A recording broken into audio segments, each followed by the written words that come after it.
Baik, Bu. Oke, baik. Sebelum kita mulai pembelajaran kita hari ini, ada baiknya kita berdoa yang dipimpin oleh Ibu sendiri. Berdoa menurut kepercayaan agamanya masing-masing. Berdoa selesai. Coba dilihat samping kanan kirinya, ada teman yang tidak hadir, tidak? Tidak, Bu. Oke, baik. Siapa yang mengingat materi kita minggu lalu? Saya, Bu. Iya, apa itu berarti? Lingkungan, Bu. Oke, baik. Nah, pada pembelajaran kita hari ini kita akan membahas tentang bagaimana cara mengurangi pencemaran lingkungan di sekitar sekolah dan solusinya. Kita akan menggunakan PBL, yaitu Problem Based Learning. Anak-anak tahu nggak itu apa PBL? Tidak tahu. Nah, PBL itu adalah model pembelajaran di mana siswa memecahkan masalah atau konseptual yang relevan dengan kehidupan nyata. Sebelum itu, Ibu akan menjelaskan sedikit materinya sebelum kita membahas bagaimana cara dan solusinya untuk pencemaran lingkungan di sekitar sekolah. Oke, baik. Pengertian pencemaran lingkungan. Pencemaran lingkungan itu adalah masuknya zat atau komponen lain ke dalam lingkungan yang menyebabkan lingkungan menjadi kotor, rusak, dan tidak sehat. Contohnya pencemaran di lingkungan kita itu seperti sampah berserakan di halaman sekolah, asap kendaraan di area parkir, air got yang kotor dan berbau. Terus yang terakhir yaitu suara bising dari luar sekolah. Nah, jenis-jenis pencemaran lingkungan di luar sekolah. 1. Pencemaran udara disebabkan oleh asap kendaraan atau pembakaran sampah. Yang kedua, pencemaran air berasal dari saluran air yang tersumbat atau limbah cair dari kantin. Pencemaran tanah karena sampah plastik yang tidak terurai. Nah, dampak pencemaran lingkungan ini menjadi tidak sehat dan menimbulkan banyak penyakit seperti diare dan ispa dan mengganggu kenyamanan belajar. Nah, Ibu akan membagi kalian dua kelompok, di mana Hilda dan Dorti kelompok 1 dan Trevi kelompok 2 untuk membahas bagaimana cara mengurangi pencemaran lingkungan di sekitar sekolah dan solusinya dengan metode PBL. Sampai sini paham anak-anak? Paham, Bu.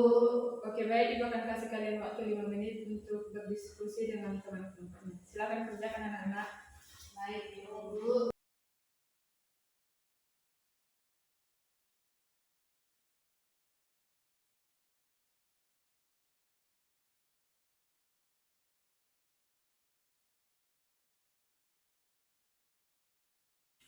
Oke, baik anak-anak, sudah siap diskusinya? Sudah, Bu. Nah, jelaskanlah kalian apa dampak dan solusi dari pencemaran lingkungan tadi. Dan mulai dari kelompok 1.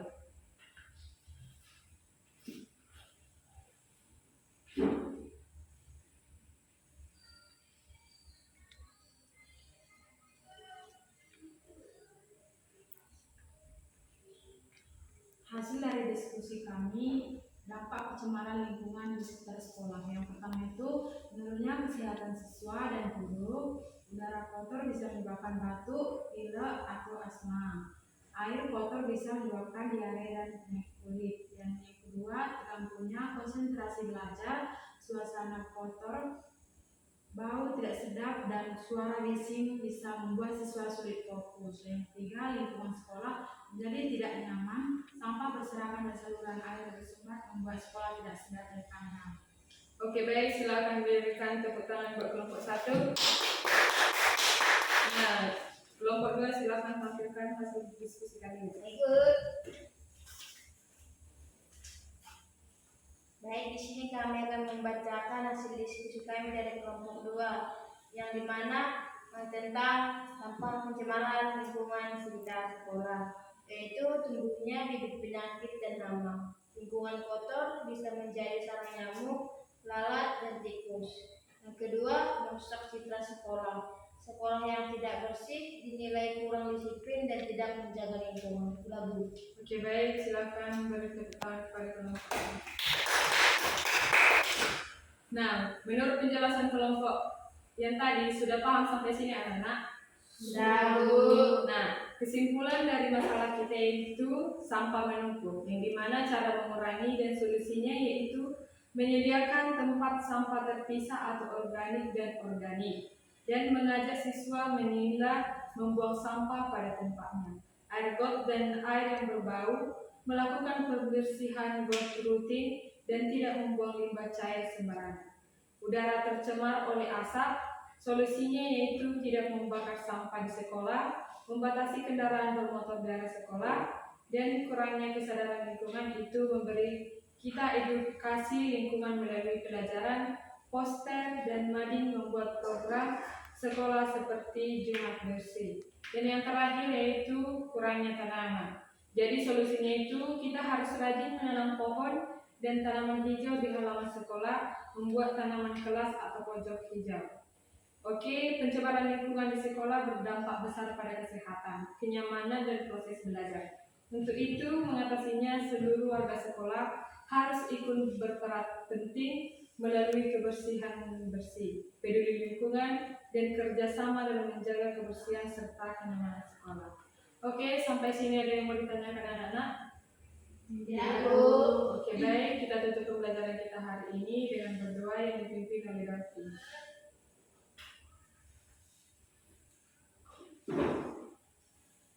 Mari kita teman-teman berdoa dulu.